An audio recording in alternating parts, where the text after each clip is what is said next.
तो राधे राधे दोस्तों, आज हम पढ़ेंगे क्लास 12th की त्रैमासिक परीक्षा के लिए वेरी इंपॉर्टेंट एप्लीकेशन। इन्हें बोलते हैं औपचारिक पत्र एवं अनौपचारिक पत्र। ठीक है, तो आइए क्लास को स्टार्ट करते हैं। क्लास स्टार्ट करने से पहले यदि आप हमारे चैनल एस सुमित स्टडी पे न्यू हो तो प्लीज़ चैनल को सब्सक्राइब करें।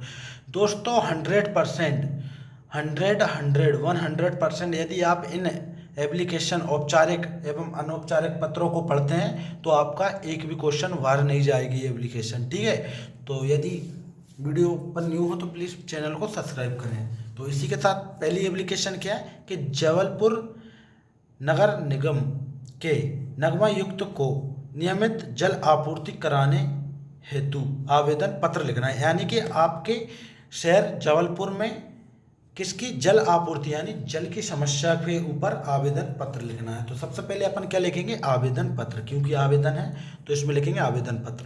सेवा में श्रीमान नगमायुक्त महोदय, किसको लिख रहे हैं अपन? श्रीमान नगमायुक्त महोदय। जी आपको क्वेश्चन में ही मिल जाएगा। महोदय नगर निगम जबलपुर मध्य प्रदेश। ठीक है दोस्तों, क्वेश्चन में जबलपुर की जगह और कुछ सिटी भी आ सकती है, सागर, सतना वगैरह, तो आप वही लिख कर आना है। विषय क्या है आपका? जल आपूर्ति कराने हेतु। क्या? जल आपूर्ति कराने हेतु महोदय निवेदन है कि पिछले 1 माह से जबलपुर में जल आपूर्ति हो रही है। इस कारण नगर में जल की भयंकर परेशानी है। कई मोहल्लों में तो कई दिनों तक पानी की आपूर्ति नहीं होती, जिस कारण नहाने धोने की बात छोड़िए।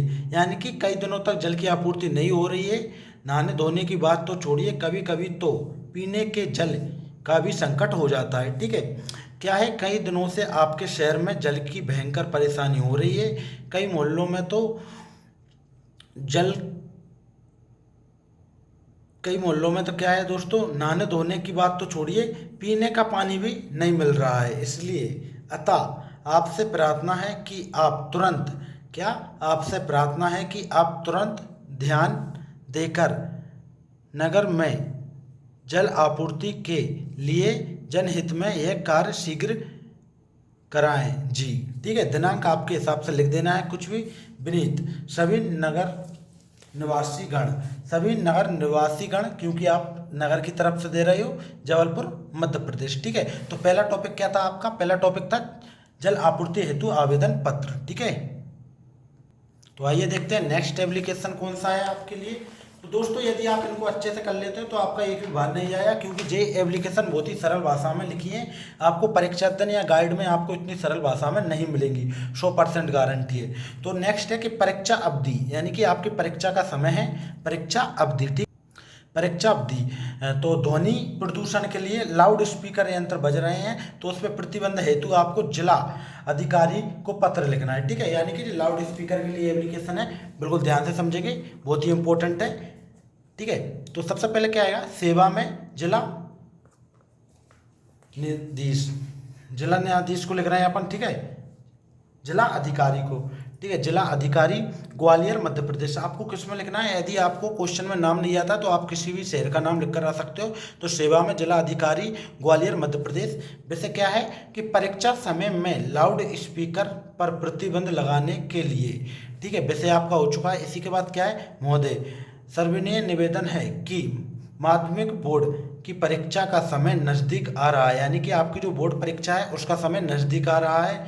ऐसी स्थिति में तेज आवाज़ में बजने वाले लाउड स्पीकर हमारी पढ़ाई में बाधा उत्पन्न कर रहे हैं। यानी कि बोर्ड परीक्षा नज़दीक आ रही है और जो तेज आवाज़ में लाउड स्पीकर बज रहे हैं वो हमारी पढ़ाई में बाधा उत्पन्न कर रहे हैं। तेज आवाज़ से मानसिक संतुलन को भी अशांत कर रहे हैं। तेज आवाज़ से क्या हो रहा है? मानसिक संतुलन को भी अशांत कर रहे हैं। अतः पूर्णतः प्रतिबंध लगाने का निर्देश एवं आदेश अविलंब देने का कष्ट करें। ठीक है, दिनांक आपके हिसाब से कुछ भी लिख देना है। आपको कब देना है? BA, यानी यहाँ पर आपको नाम लिख कर आना है आपका अमित रजक, और आपका जो भी नाम है आप वो भी लिख सकते हो। ठीक है, तो सेकंड क्या था आपका टॉपिक? सेकंड था आपका लाउड स्पीकर के लिए। इसी के साथ देखते हैं नेक्स्ट। तो नेक्स्ट आता है आपका तीसरा कि अपने विद्यालय, यानी कि अपने विद्यालय के प्रचार को निर्धन छात्र कोष को छात्रवृत्ति, किसके लिए? छात्रवृत्ति प्रदान करने हेतु आवेदन पत्र लिखना है। यानी कि जो गरीब बच्चे होते हैं उनको छात्रवृत्ति प्रदान करने के लिए छात्रवृत्ति प्रदान पत्र लिखना है। तो सेवा में प्रचार, महात्मा गांधी विद्यालय, क्वेश्चन में नाम नहीं है, आप अपने स्कूल का भी नाम लिख सकते हो। अधिकतर आपको शासकीय उच्चतर माध्यमिक विद्यालय ही लिख देना है, ठीक है। रीवा मध्य प्रदेश, कहाँ है? रीवा मध्य प्रदेश। विषय है आपका कि निर्दय छात्र कोष से छात्रवृत्ति हेतु। और महोदय, मुझे ज्ञात है, क्या? मुझे ज्ञात है कि इस वर्ष विद्यालय द्वारा कक्षा 12वीं में पढ़ रहा हूँ कि मुझे ज्ञात है कि इस वर्ष द्वारा मैं कक्षा 12वीं में पढ़ रहा हूँ। मैं बहुत निर्दय छात्र हूँ। मैं मध्य प्रदेश की हाई स्कूल परीक्षा प्रथम श्रेणी से उत्तीर्ण की है तथा विज्ञान एवं गणित विषयों में मैंने 80% से अधिक अंक प्राप्त किए हैं। मैं आपकी कक्षा में प्रथम स्थान प्राप्त करता है। यानी कि वो क्या करता है? अपनी कक्षा में प्रथम स्थान प्राप्त करता है। परिवार की आर्थिक स्थिति अच्छी ना होने के कारण, यानी कि उसके परिवार की आर्थिक स्थिति अच्छी ना होने के कारण मुझे पढ़ने में मेरे पिताजी को कठिनाई हो रही है। यानी कि उसके परिवार की आर्थिक स्थिति अच्छी ना होने के कारण उसके पिताजी को पढ़ाने में कठिनाई हो रही है। अतः छात्रवृत्ति प्रदान करने की कृपया करें। मैं आपका आजीवन ऋणी रहूँगा। ठीक है, दिनांक आपके हिसाब से लिख देना है कुछ भी। ठीक है, आपका आज्ञाकारी शिष्य अमित रजक, कक्षा 12वीं ए। ठीक है, तो ये था आपका, क्या था? छात्रवृत्ति प्रदान करने हेतु इम्पोर्टेंट टॉपिक। दोस्तों, इसको बिल्कुल अच्छे से कर लेना है।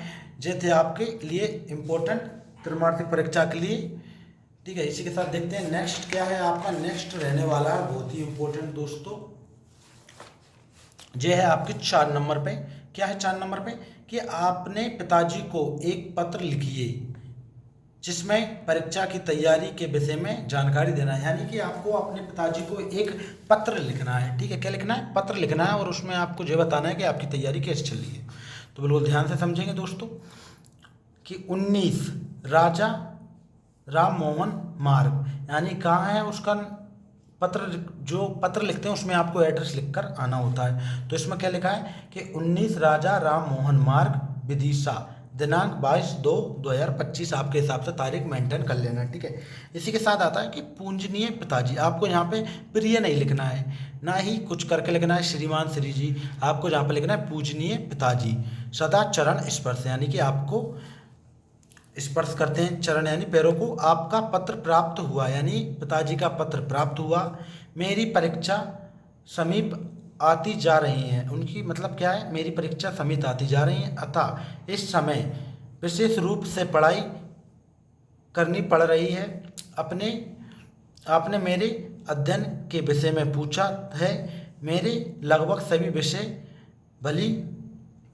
सभी विषय भली प्रकार से तैयार हो चुके हैं। मुझे कुछ अध्यायों में ही, यानी कुछ ही टॉपिक, यानी कुछ ही पार्ट, यानी अध्यायों में ही कठिनाई आ रही है। इसलिए मैं अपने अध्यापक से मार्ग निर्देशन ले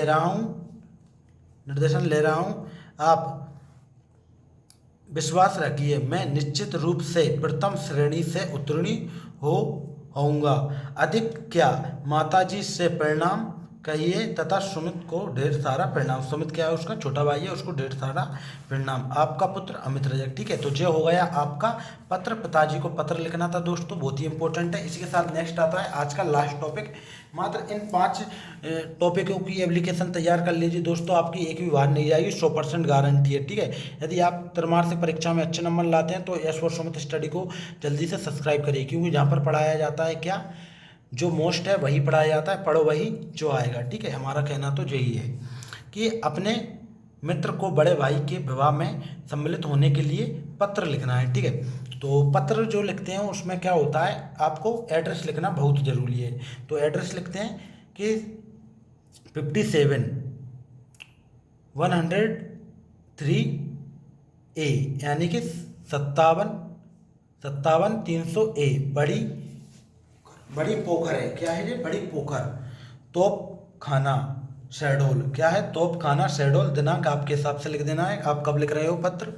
प्रिय मित्र, प्रिय मित्र कौन है? आपका मित्र है सुमित।